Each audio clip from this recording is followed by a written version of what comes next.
السلام عليكم ورحمة الله وبركاته. كأس العالم للشباب تشيلي 2025 تحت 20 عام. هنتكلم في الفيديو ده على المباراة الافتتاحية اللي هتكون بين مصر واليابان. منتخبنا المصري في المجموعة الأولى اللي بتضم كل من تشيلي ومصر واليابان ونيوزيلندا. مجموعة في المتناول، لا صعبة ولا سهلة. منتخبنا المصري طبعا معسكر من أكتر من شهرين متواجد، وكان طبعا موجود في مصر، وهو حاليا مسافر من قبل البطولة من أكتر من 20 يوم. فنتمنى من الكابتن أسامة نبيه اللي هو رابع افريقيا في البطولة السابقة، نتمنى اللي يكون حضر كويس ويكون على اتم استعداد لهذه البطولة، بطولة كأس العالم اللي هتبتدي يوم السبت يوم 27 في مباراة الافتتاح اليابان ومصر الساعة 11 مساء. وعندنا مباراة تانية مصر ونيوزيلندا يوم 30/9 هتكون الساعة 11 مساء ايضا. والمباراة الثالثة والاخيرة السبت 14 مصر وتشيلي اصحاب الارض والجمهور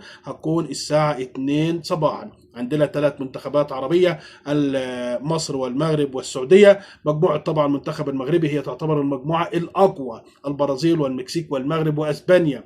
مجموعة منتخب السعودية أيضا مجموعة متناولة، مجموعة يعني لحد ما أيضا سهلة، كولومبيا ونيجيريا والنرويج والسعودية. لكن أيضا منتخب نيجيريا من المنتخبات القوية جدا في هذه البطولة، وحصل على أكثر من لقب كأس العالم طبعا. فهتكون ايضا بطولة او مجموعة ليست سهلة على المنتخب السعودي، فنتمنى له ايضا كل التوفيق، ونتمنى ال3 منتخبات العربية يوصلوا ان شاء الله للادوار القادمة، منهم طبعا كل التوفيق. شكرا لحضراتكم، تنسوش اللايك والاشتراك في القناة. دمتم في امان الله وحفظه، والسلام عليكم ورحمة الله وبركاته.